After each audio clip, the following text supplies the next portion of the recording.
เทยกระเทยกระเทยกระเทยเทยเทยสบายดีมื้อนี้ก็มาพบกับหน่อยสาวเล่าไต่เช่นเก่าเช่นเคยเนาะซึ่งมื้อนี้หน่อยสาวเล่าไต่ก็จะนำภาพบรรณาทานมาเบิ่งว่าสำหรับกิจกรรมหรือว่าเวียกของหน่อยสาวเล่าไต่จะบ่แม่นแต่เฮ็ดเวียกช่วยเหลือสังคมอย่างเดียวนอกจากนั้นหน่อยสาวเล่าไต่ยังมีห้องเสือสุดงามๆบ่ว่าจะเป็นสุดการแสดงศิลปะหรือว่าจะเป็นการออกงานต่างๆโดยเฉพาะก็จะเป็นสุดนางสาวพิธีการต่างๆและนอกจากนั้นหน่อยสาวเล่าไต่ยังมีคณะศิลปะเป็นของตนเองซึ่งเขาจะได้หีบโฮมเอาน้องๆที่มีพรสวรรค์และมีความสามารถและสนใจอยากเป็นมืออาชีพในการแสดงศิลปะได้นำเอาน้องๆได้มาถอนโฮมกันและฝึกซ้อมในการแสดงศิลปะการฟ้อนซึ่งในนั้นพวกเฮาก็ได้น้องๆที่มีจิตอาสาหรือว่าอยากเฮ็ดเวียกเนื่องจากว่าในการแสดงศิลปะพวกเฮานี่จะบ่แม่นสอนไว้ซื่อๆเนาะเป็นพวกเฮาจะได้รับงานบ่ว่าจะเป็นงานพิธีการทางต่างๆหรือว่างานพระเขาสามัคคีของแขกทั่วต่างๆเนาะพวกเฮาก็มีการได้รับงานต่างๆนั้นเกิดขึ้นและนี่ก็เป็นการฝึกซ้อมศิลปะของน้องๆที่สังกัดในห้องเสือหน่อยสาวเล่าไต่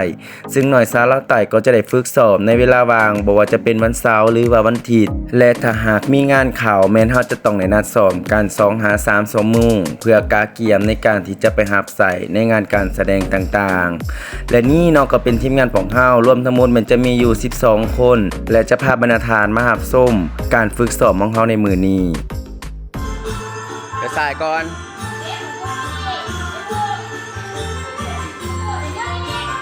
กลาง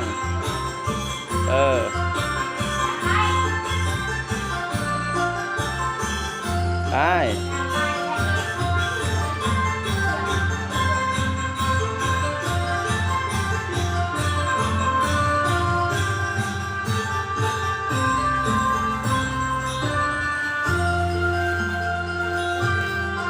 และนี่ก็เป็นการฝึกซ้อมของน้องๆเนาะสำหรับผู้เสียก็เสียไปเนาะซึ่งมีเลนหน่อยของข้าพเจ้าเองเนาะเพิ่นมักแฮ่เพิ่นมานั่งตบมือให้กำลังใจเนาะนำไม่เท่าน้อยที่ว่าฝึกซ้อมทีมงานนักแสดงเขาบอกเฮาเนาะน้อยๆในที่มีน้อยๆน้อยๆนี่น้อยบ่เป็นดอกน้อยจังไหนหลังจากที่พวกเฮาฝึกซ้อมแล้วมื้อนี้เนาะพวกเฮาก็ได้รับแขกทั่วเนาะซึ่งเป็นแขกบัตรใหญ่เนาะซึ่งพวกเฮาจะได้มีการแสดงศิลปะในพระเขาสามัคคีหอบแรกเนาะพวกเฮาก็จะมีการเมคอัพหรือว่าแต่งหน้าโดยข้าพเจ้าเองหน่อยสาวเราไต่ก็จะเป็นคนแต่งหน้าให้เนาะและแต่งหน้าสำเร็จเรียบร้อยแล้วพวกเฮาก็จะมีการเดินทางมุ่งหน้าไปที่สวนอาหารบ้านครัวเฮาเองเนาะสำหรับมื้อนี้เฮาก็จะได้นำเอาทีมงานนักแสดงพวกเฮาไปแสดงอยู่5บทฟ้อนโดยกันเนาะซึ่งจะมี3บทฟ้อนแต่ว่า2บทอาจจะเป็นการนำพาเต้นปัสสโลปแล้วก็ฟ้อนลำสารวันเพิ่งเป็นลำของพื้นถิ่นเนาะและตอนนี้พวกเฮาได้มาถึงสถานที่แล้วเนาะพวกเฮาก็นี้มีการกาเกียมนุ่งแต่งองค์ทรงเครื่องแล้วก็น้องๆบางคนก็มาเองเนาะบางคนเพิ่นก็แต่งหน้ามาแต่เฮือนนี่แหละเพียงแต่มาเอาเครื่องมาใส่อยู่สถานที่ที่เฮาจะมีการกาเกียมในการแสดงเนาะซึ่งเฮาจะต้องได้มากาเกียมก่อน1 ชั่วโมงก่อนที่แขกจะเข้ามากินข้าวเนาะพวกเฮาก็ถือว่าได้มีการเซฟตัวเองเหมือนก่อนแล้วก็ถึงเวลานาทีเนาะที่แขกเพิ่นเข้ามาร่วมประเขาสามัคคีแล้วพวกเฮาก็ได้มีการเซฟตัวเองจักนึงก่อนที่จะขึ้นโซ่หรือว่าขึ้นการแสดงสำหรับการแสดงจะเป็นแนวใดขอเชิญบรรณาทานติดตามรับชมกันเลย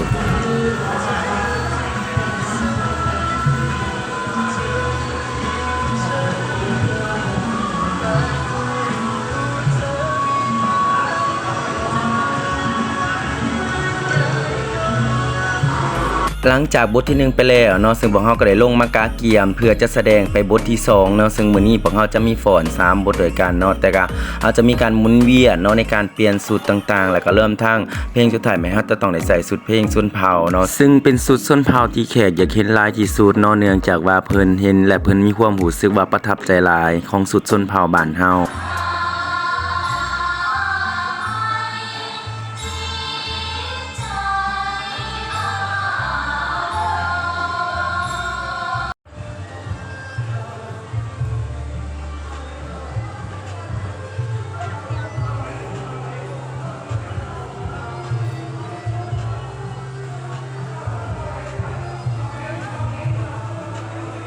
หลังจากที่เฮาได้ฟ้อนครบ3บทเพลงไปแล้วเนาะต่อไปแม่นเฮาก็จะนำพาเชิญชวนแขกที่มากินข้าวเนาะให้เพิ่นเต้นปัสลบซึ่งเต้นปัสลบนี่จะเป็นจังหวะหรือว่าเป็นบทเต้นที่งดงามเนาะของพี่น้องชาวลาวซึ่งดังนั้นแขกไปไทยมาจะต้องได้ร่วมเต้นปัสลบเพื่อแสดงความอ่อนหวานหรือว่าแสดงความสามัคคีกันเนาะเพราะว่าในการเต้นปัสลบนี่มันก็บ่ยากและก็บ่ได้ง่ายเนาะ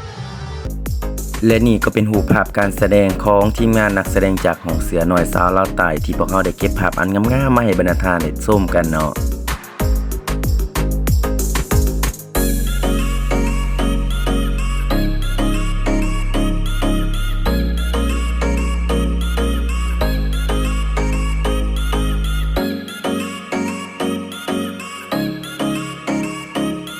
และนี่ก็เป็นอาชีพหนึ่งที่หน่อยสาวลาวใต้ที่มีใจฮักมักทางด้านศิลปะเนื่องจากว่าทางครอบครัวก็มีเสือสายใหญ่ในการเป็นนักดนตรีและเป็นศิลปะมาก่อนสำหรับตัวข้าพเจ้าเองก็มีประสบการณ์หลายอย่างทางด้านศิลปะมาก่อนเลยมีแนวความคิดอยากตั้งกลุ่มศิลปะซึ่งแม่นเฮาจะเฟ้นหาเอาน้องๆที่มีเวลาว่างและมีใจฮักมักโดยเฉพาะเขามาร่วมในทีมงานผมและสำหรับน้องๆก็จะได้ใช้เวลาเป็นประโยชน์เนาะในการเฮ็ดอาชีพเสริมในการเป็นนักแสดงมาฮอดนี้ก็ขอฝากนำบรรดาทานทุกๆท่านที่ติดตามผลงานและถ้าหากท่านใดที่สนใจอยากให้ทีมงานนักแสดงพวกเฮาไปร่วมแสดงก็สามารถติดต่อนำหน่อยสาวลาวใต้ได้เด้อ น้อยสาว